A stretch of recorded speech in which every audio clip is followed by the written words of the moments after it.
Assalamualaikum warahmatullahi wabarakatuh. Saya Emerson Firmansyah, NPM 221-2020-100, ingin presentasikan tentang tugas usaha thrift saya, yaitu manajemen strategi. Di mana usaha thrift saya ini, secara singkatnya saya membuka thrift ini yaitu bermula di mana ketertarikan saya terhadap dunia fashion, sekaligus saya hobi mengoleksi pakaian yang jarang semua orang pakai atau tidak pasaran. Berawal dari kebiasaan pribadi berburu pakaian berkualitas di pasar loak dan di sosial media. Nah, ini saya mulai membangun usaha thrift saya yaitu tentang iseng aja sih. Mulai berjualan di online seperti Facebook maupun offline seperti teman-teman saya. Nah, itu di online banyak orang yang membeli pakaian koleksi saya dengan harga yang relatif tinggi, yang dimana modal saya itu kecil dan saya jual dengan harga yang tinggi. Nah, keuntungan saya itu tinggi, lalu saya berminat untuk membuka usaha thrift ini. Nah, itu secara singkatnya.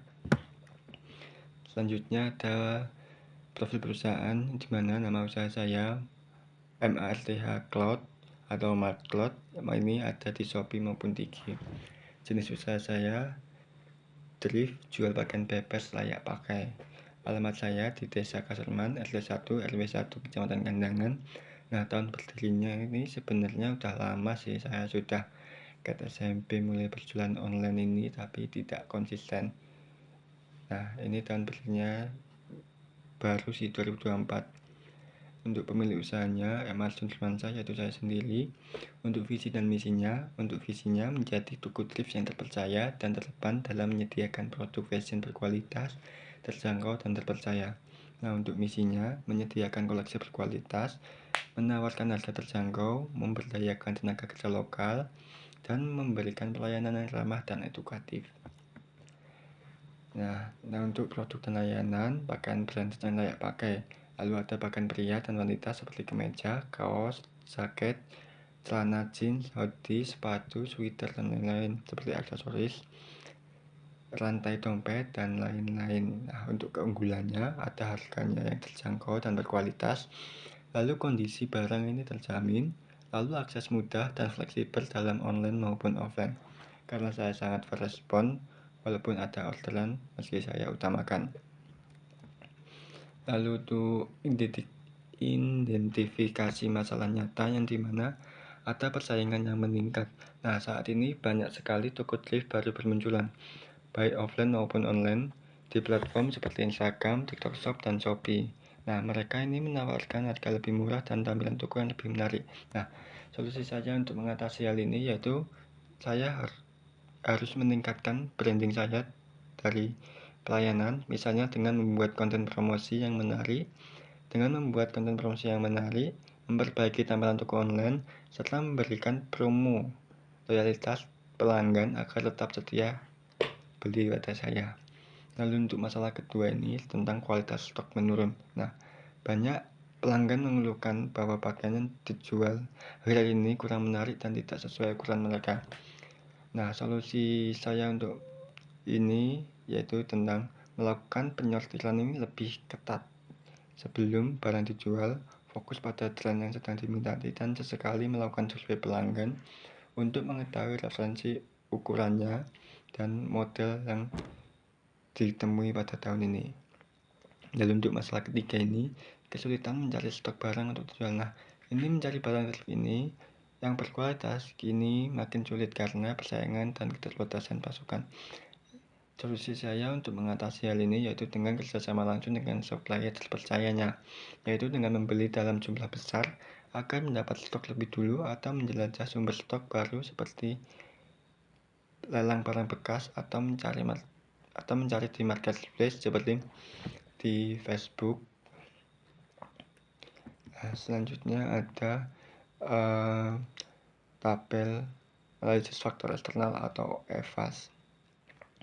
Nah, kami mengidentifikasi 5 peluang utama, yaitu untuk penjualan online bisa memanfaatkan platform seperti Facebook, Instagram, dan Shopee untuk menjaga pelanggan ini lebih luas. Nah, skor tertinggi dari ini yaitu 0,38. Lalu untuk tren thrifting, makin populer di kalangan anak muda. Ini menunjukkan potensi pasar yang besar.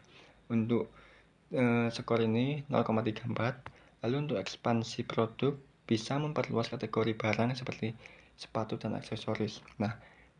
Namun karena ini belum maksimal, maka skornya ini masih rendah, 0,2. Lalu untuk kepercayaan konsumen semakin terpercaya terhadap kualitas produktif saya. Nah, ini skornya masih 0,36. Dan daur ulang produk. Barang bekas bisa dimanfaatkan kembali dan dijual, mendukung konsep ramah lingkungan. Skor ini masih tinggi, 0,38.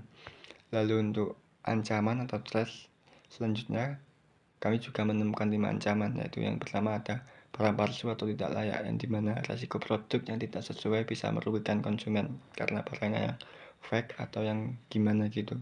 Nanti untuk skornya 0,31. Lalu untuk ada barang rusak atau tidak laku, yang dimana ada resiko rusak saat sortir atau tidak diminati di pasar. Untuk skornya 0,30. Lalu ada untuk persaingan yang ketat, yang dimana banyak penjual thrift lainnya yang menjadi kompetitor. Ini skornya 0,32. Lalu tren cepat berubah, yang dimana tren fashion ini berubah sangat cepat, perlu diadaptasi cepat juga. Ini untuk skornya 0,33. Lalu untuk regulasi pemerintah. Aturan impor barang bekas bisa membatasi ketersediaan stok. Ini untuk skornya 0,31. Untuk kesimpulannya dan untuk saran strateginya, yaitu dari hasil ini, ancaman ini lebih dominan, yang dimana 1,58 daripada peluangnya, yaitu 1,49. Artinya usaha thrift perlu strategi atau mitigasi yang risiko yang kuat, seperti memastikan kualitas barang sebelum dijual, lalu menyesuaikan stok dengan tren terkini, lalu dan aktif memanfaatkan media sosial untuk branding dan pemasaran. Lalu untuk selanjutnya ada analisis faktor internal atau IFAS, yang dimana kami menemukan 5 kekuatan utama. Yang pertama ada harga relatif murah. Ini benar karena dibandingkan dengan barang baru, produktif ini lebih terjangkau atau lebih murah. Untuk skornya 0,30. Lalu untuk barang unik dan langka, seperti barang vintage atau limited edition tidak pasaran dan banyak dicari sekarang oleh anak-anak muda atau semua kalangan. Ini skornya 0,32. Lalu modal awal rendah. Modal awal thrift ini tidak perlu mahal, rendah juga bisa dapat keuntungan yang banyak, tergantung kita memilih stok barangnya. Ini untuk skornya 0,24. Lalu ada fleksibel dan lam penjualan, yang dimana penjualan ini, thrift saya ini bisa dilakukan secara online maupun offline untuk menambah peluang penjualan, yang dimana biasa saya online itu ada di Lekber Shopee maupun TF. Kalau offline bisa datang ke rumah maupun COD.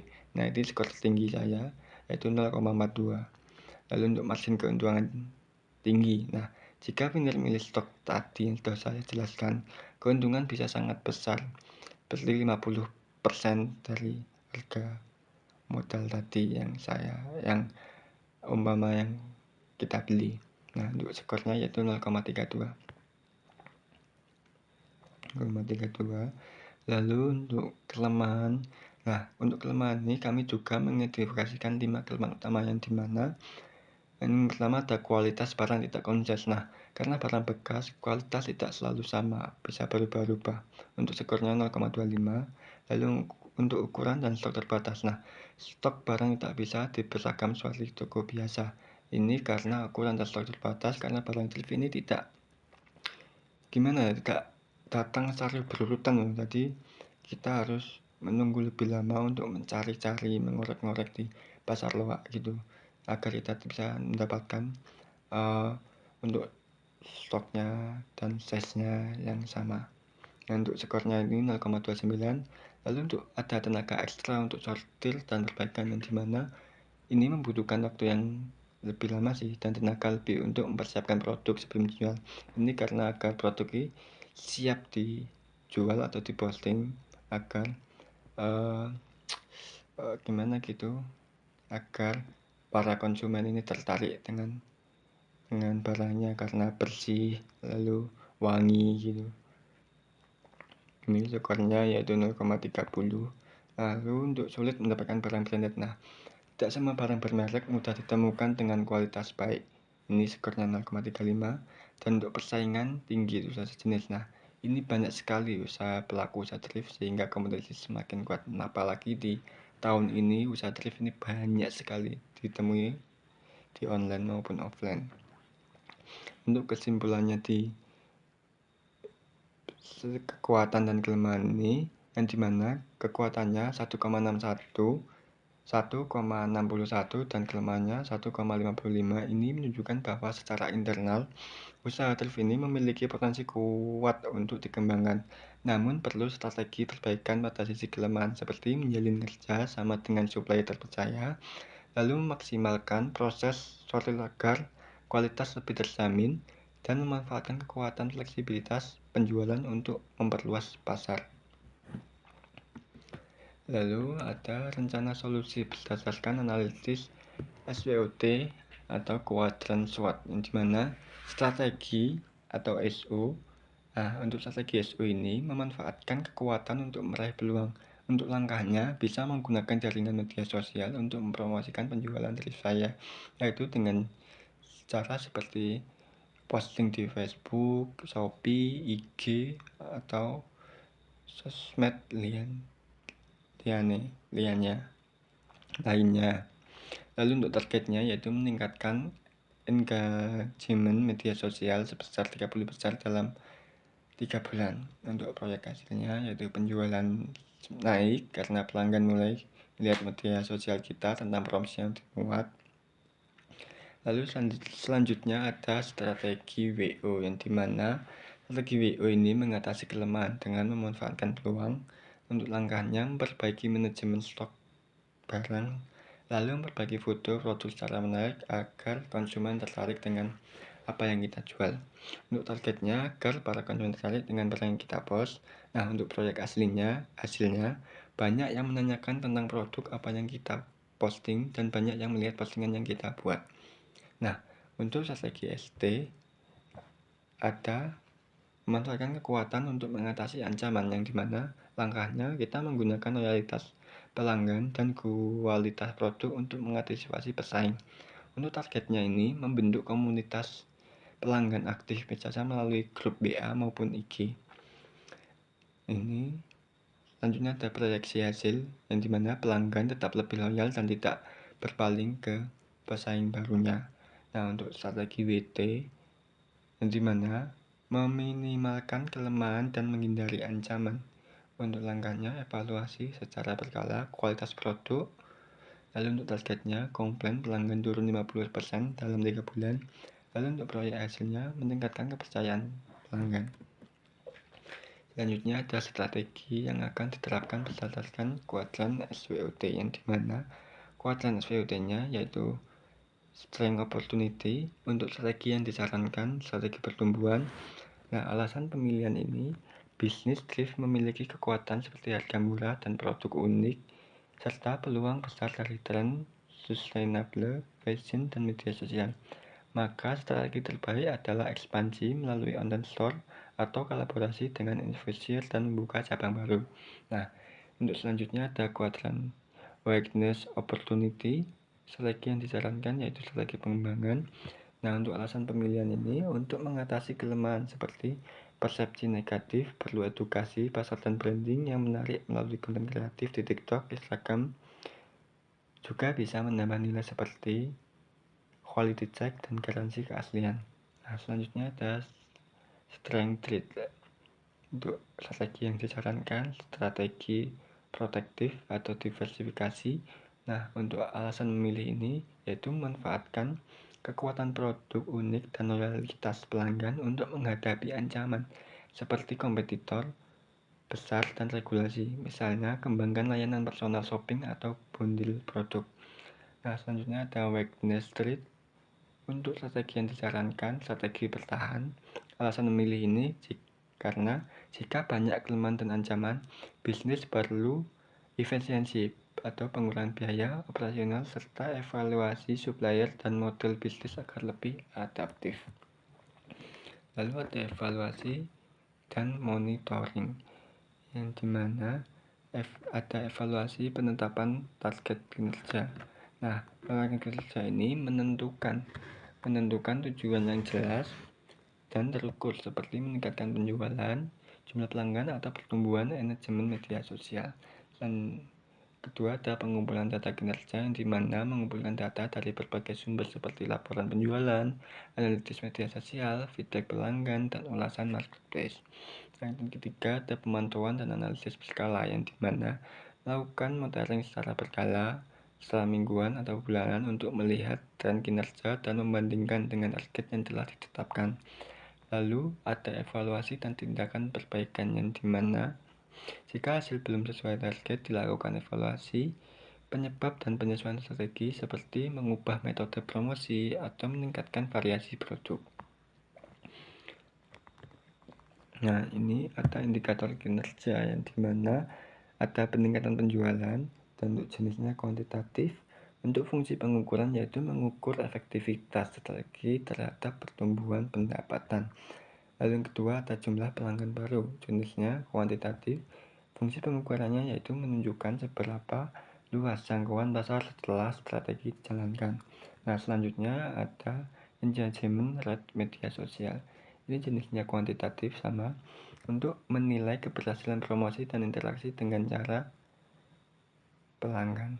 Lalu ada tingkat kepuasan pelanggan, jenisnya kualitatif, yang dimana mengukur kualitas pelayanan dan pengalaman belanja pelanggan.